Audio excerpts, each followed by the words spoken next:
a los directores de escuela, algunos representantes de algunas escuelas, porque estaban los directores, vinieron a acompañar. El año pasado anduvo el senador, que en ese momento era presidente de la Cámara, y sobre esta ley, este Fondo Provincial para el Mantenimiento y Mejora de los Establecimientos Educativos, informó sus inquietudes, en qué consistía el programa. Bueno, hoy esto es ley y por ende viene un poco a tratar de contarles cómo es la ley, porque puede variar desde que se tiene la idea del proyecto hasta que se termina aprobando, y fundamentalmente cómo se va a implementar, de qué manera, un poco para que todos los directores vienen de recorrer la zona, Charata, Las Breñas, y los directores un poco de tener de empezar a tener aclarado el panorama, cómo se implementa, porque en realidad es una ley que en los primeros meses, o quizás en el primer año, a lo mejor no va a resolver muchas necesidades de algunos establecimientos que necesiten algunas obras más anexas que los fortalezcan. En el caso de 515, por ejemplo, una escuela que viene del plan quinquenal, y nosotros estamos trabajando con el jefe de gabinete de la Nación para que entre dentro del programa de refacción de escuelas del plan quinquenal, que es un programa que surgió para justamente escuelas que todavía están en pie por la fortaleza de la construcción, pero que necesitan una reparación, ¿no es cierto? Y para otras instituciones le va a servir mucho, pero a medida que se vaya acumulando en 2 o 3 años la inversión de esta ley, se va a poder obtener realmente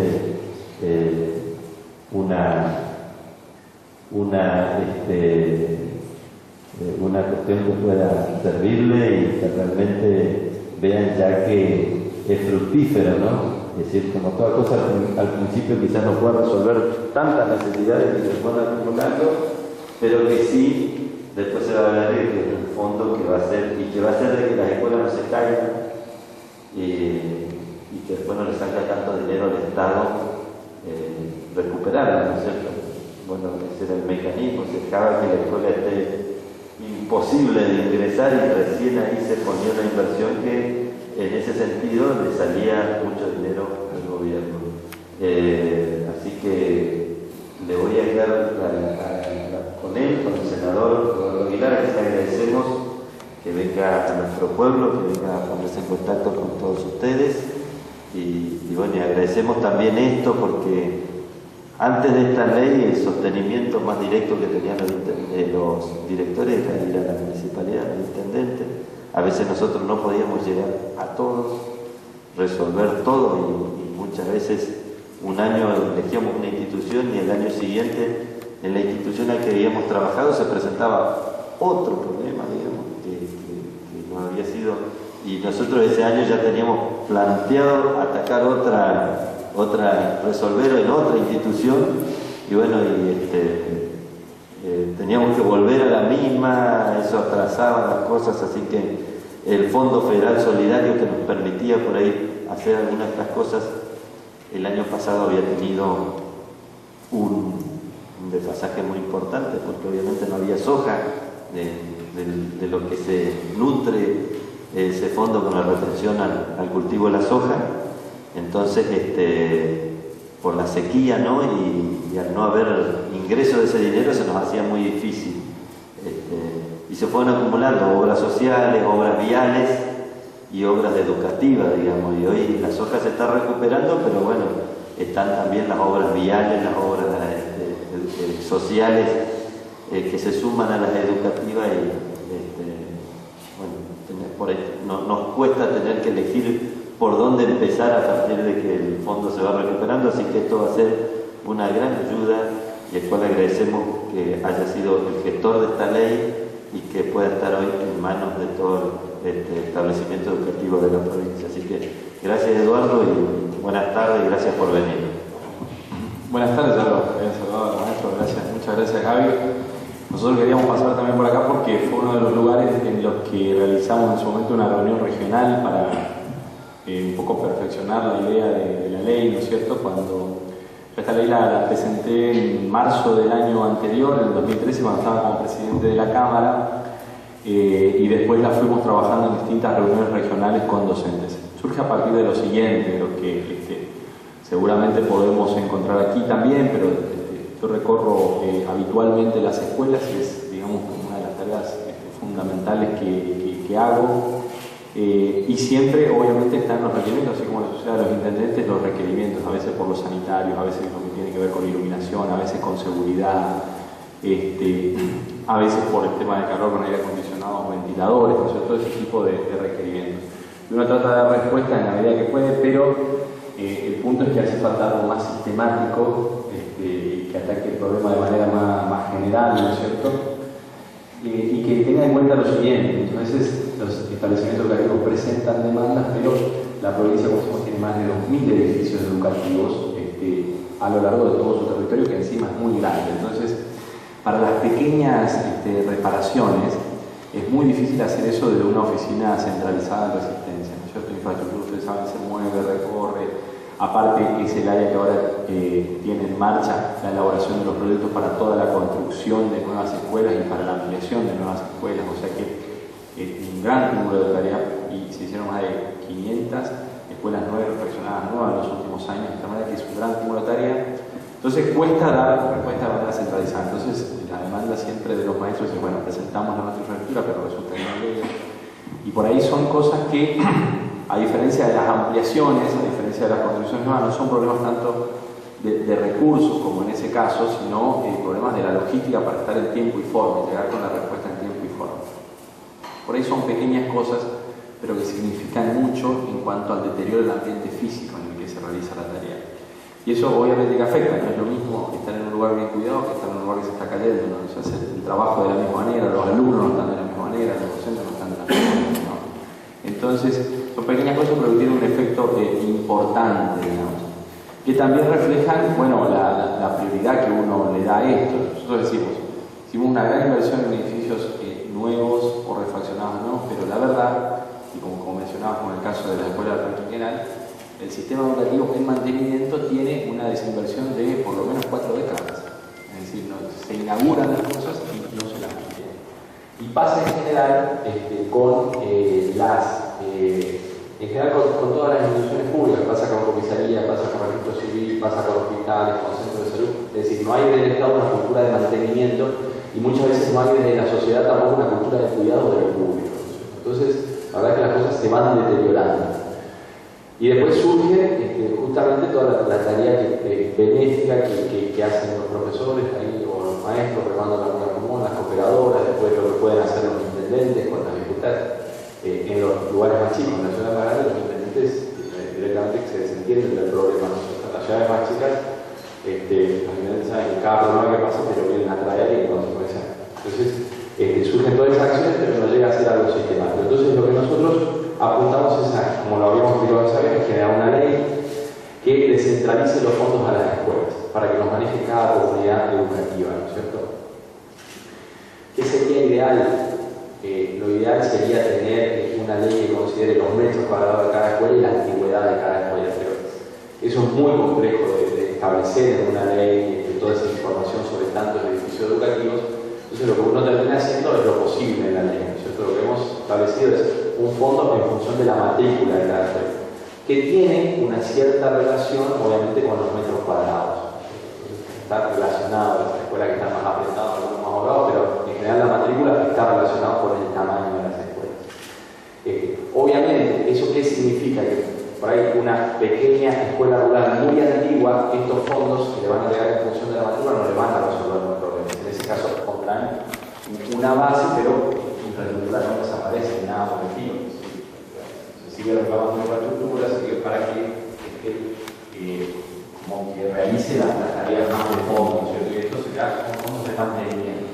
Para otros casos de escuelas, la parte involucra jardines, primarios, secundarios y terciarios. En otros casos son fondos muy sustanciales. Una escuela secundaria de 1.000 personas va a recibir, de matrícula de 1.000 personas va a recibir 50.000 pesos. El instituto terciario, el nivel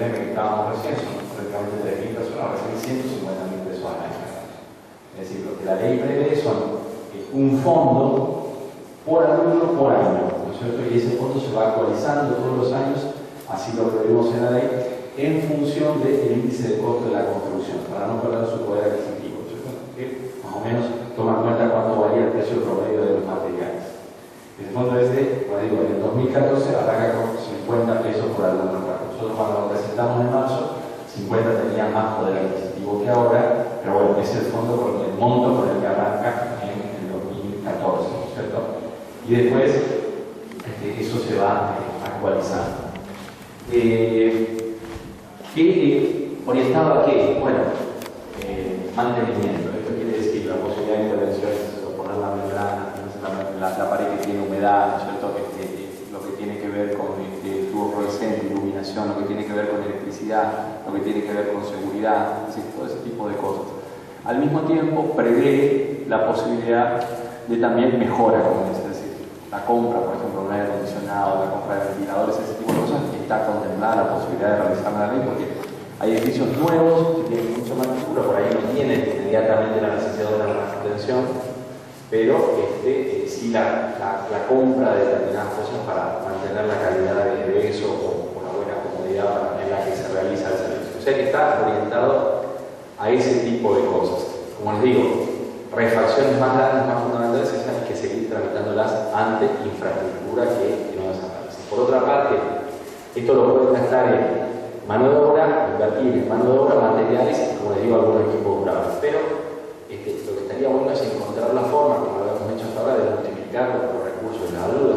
Si tienen la posibilidad de mantener, seguramente la municipalidad les puede aportar la mano de obra, o algún organismo público puede aportar la mano de obra, el provincial le puede aportar la mano de obra. Entonces encuentran la forma de multiplicar esto, ¿no es cierto?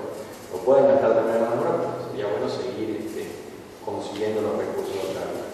Tampoco suplanta a las cooperadoras, ¿no es cierto? No es el objetivo que los padres digan, bueno, la escuela ya recibe un fondo, no hace falta hacer los aportes. Todo eso es una tarea importante, las tareas benéficas que ustedes realizan también, los vínculos, los estudiantes, también son importantes, ¿no es cierto? Eso pone en marcha, creo que es una energía positiva de cuidar del lugar al que van nuestros hijos y al que después van a ir los hijos de otras personas. Así que la idea es que complemente esos recursos, ¿no es cierto? Aparte van a ser necesarios porque después las más chicas de matrícula reducida siempre va a ser necesario complementarlo, obviamente. Esto está previsto que funcione así. La ley es la 7310. Nosotros le vamos a dejar copia ahora. El decreto reglamentario es el 710, que se firmó ahora el 15 de mayo. O sea que la ley está en condiciones de arrancar a partir del mes de junio, desde este mismo mes, ¿cierto? Nosotros teníamos previsto que esto se firme y arranque el decreto reglamentario en el mes de marzo, pero bueno, hubo esto de que el gobernador pasó a ser jefe de gabinete, cambio del vicegobernador, entonces esto demoró la firma del decreto, se firmó en mayo. Pero lo importante ahora es que cada escuela proceda a hacer los pasos necesarios para abrir la cuenta. Entonces, abrir la cuenta y recibir los fondos, ¿no es cierto? Estos fondos, recuerdan de cuando no, pero van a ser manejados por 3 personas en cada escuela, ¿no es cierto? El director, un docente que tiene que elegir sus pares y un padre de la cooperadora. Esas 3 personas van a ser los firmantes de las autorizaciones para hacer los pagos. Eso da participación y al mismo tiempo la posibilidad de control, ¿no es cierto? O sea que lo que hay que hacer, establece el decreto reglamentario, es el director tiene que poner un día, dice el artículo 8 que poner un día, y los docentes indican a quien va a ir a representar, a acompañar al director. Después eso lo ponen en un acta, ¿no es cierto? A la cooperadora similarmente, les decimos a la persona, lo ponen en un acta, lo comunican a la supervisora y proceden a abrir la cuenta en el banco de examen. Eso funciona sin costos, esa cuenta en el banco de examen. Hay muchas cosas, muchos pasos que obviamente se van a ir aclarando, aclarando y especificando ahora en el primer año en el transcurso de la ley, ¿no es cierto? La ley prevé que los gastos se realizan por cheque, lo que estamos hablando de los cheques quizás que se termine efectuando se ve una tarjeta de débito, es más, en el sentido más sencillo, ¿no es cierto? Y bueno, efectivamente, ¿cómo funciona con la infraestructura? Para las escuelas a las que les da los recursos para hacer refacciones un poco mayores, por ejemplo, a veces levantar un muro o intervenir sobre las instalaciones eléctricas, hay que pedir la autorización de infraestructura, tienen que venir, ver, te dan el plano, esas cosas, y después la escuela interviene. Es ser posible, y también la infraestructura ponga la mano de obra, o sea, que aporten los técnicos y las escuelas le aportan los materiales. Entonces siempre se van de alguna manera reuniendo los recursos y multiplicando los fondos. Cuando la escuela recibe los recursos, lo que tiene que hacer es de alguna manera un plan de prioridades ahí. Si, bueno, primero vamos a cambiar los focos, segundo vamos a arreglar el baño, tercero otra cosa, eso lo autoriza la supervisora y ahí efectúan los gastos. Eso es más o menos el procedimiento que está previsto ahí. Y en el caso, también se había sugerido cuando estuvimos acá, y eso ameritó algunas modificaciones de la ley, hay establecimientos edificios que tienen varios establecimientos adentro, digamos, comparten establecimientos. La ley es para el mantenimiento de edificios, ¿no es cierto? O sea que en ese caso lo que se tiene en cuenta es lo siguiente: se toma la matrícula del edificio principal, del establecimiento de la escuela principal que está en el edificio, sobre eso se calcula, se considera la matrícula del segundo establecimiento que está ahí y se toma una parte de la matrícula de la segunda y se adiciona a los fondos, hasta el 25% de la matrícula del segundo establecimiento y se adiciona a los fondos de la primera. Y en ese caso el director del segundo establecimiento reemplaza al docente en la firma de las cosas. Entonces son el director del primer establecimiento, el director del segundo establecimiento y el padre de la cooperadora del establecimiento más grande o del que sea, digamos, el dueño del edificio, por ponerlo así. La idea es que obviamente tienen que ponerse de acuerdo en estos casos qué arreglos van a encarar primero, gente de la cooperadora también, y bueno, y ahí empezar a ejecutar las cosas. Esto tiene la característica siguiente: para todo el sistema educativo en la provincia tiene arriba de 400.000 alumnos, ¿no es cierto? Toda la gente que empezó a estudiar en los terciarios, en los bachilleratos libres de adultos y todas esas cosas. Entonces, si ustedes consideran que es una ley cara, digamos, muchos recursos, son 20 millones de pesos de punto de partida en el 2014 que se van a estar invirtiendo en el mantenimiento del sistema educativo. 20 millones de pesos, uno puede, ustedes saben, hacer desde 4 o 5 escuelas, el costo promedio más o menos está en la escuela, o sea que es una decisión histórica también la de que en provincia no hay esta cultura, siempre es mucho más grato para nosotros sacarnos la foto cortando la cinta que manteniendo el centro ciudadano. Entonces es una decisión de privilegiar, o en todo caso uno deja de construir 4 o 5 escuelas nuevas y la pone en el mantenimiento del sistema educativo.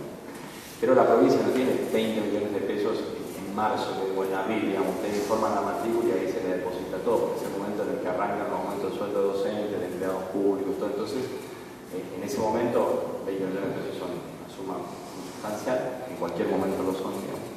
Lo que se hace es dividirlo en tres veces, ¿no es cierto? Al inicio de cada cuatrimestre, en abril, después abril, después junio y después septiembre, ¿no es cierto? Como los momentos de desembolso se fraccionan en 3 y se desembolsa. Salvo que la escuela sea muy chica, en ese caso hay que solicitar al Ministerio de Educación que pueda recibir todos los fondos de una sola vez, para no fraccionar montos muy pequeños. Así que bueno, eso es efectivamente lo que arranca ahora, ¿no es cierto? Es muy importante lo siguiente, yo creo que es muy importante que ustedes lo puedan hablar con todos los docentes y hablar con también los padres de la cooperadora para que la comunidad educativa de cada escuela se apropie de esto, digamos. Esto es una ley, o sea que a partir de ahora es un derecho, pero que no pase como, por ejemplo, lo que fue el Fondo de Sostenimiento, que después se ejecuta, después de un tiempo se deja de ejecutar y nadie dice nada, ¿no es cierto? Porque es toda una decisión política, como les digo, en vez de cortar cinta, poner en mantener. Entonces, que la comunidad educativa se lo apropie, lo defienda, es un derecho, que cada año exija que, primero, el monto se actualice, digamos, y segundo, los fondos se desembolsen, ¿no es cierto? Para eso es importante que se lo apropie la comunidad educativa y que ustedes, bueno, lo socialicen, lo cuenten, sepan que al estar en una ley es un derecho que tienen y que está en condiciones de ponerse en marcha ahora mismo. Así que bueno, eso es más o menos lo fundamental de la cuestión. La verdad es que lo trabajamos durante mucho tiempo, obviamente por la magnitud del gasto en su momento Capitanich dio la luz verde para que esto se pueda hacer, no es un fondo menor, digamos, es una ley muy cara que se suma al presupuesto educativo. Vos recordás que inicialmente bueno, siempre estuvo nuestra preocupación esto, digamos, inicialmente habíamos firmado convenios con los municipios que pasaban recursos para mantenimiento, no siempre funcionó, municipios que ejecutaban bien, otros no lo bancaban a eso, entonces eso después se dejó. Pero bueno, después surgió la alternativa de poder hacer esto y bueno, lo fuimos trabajando y por suerte ahora salió, así que hay que abrir las cuentas para empezar a ejecutarlo.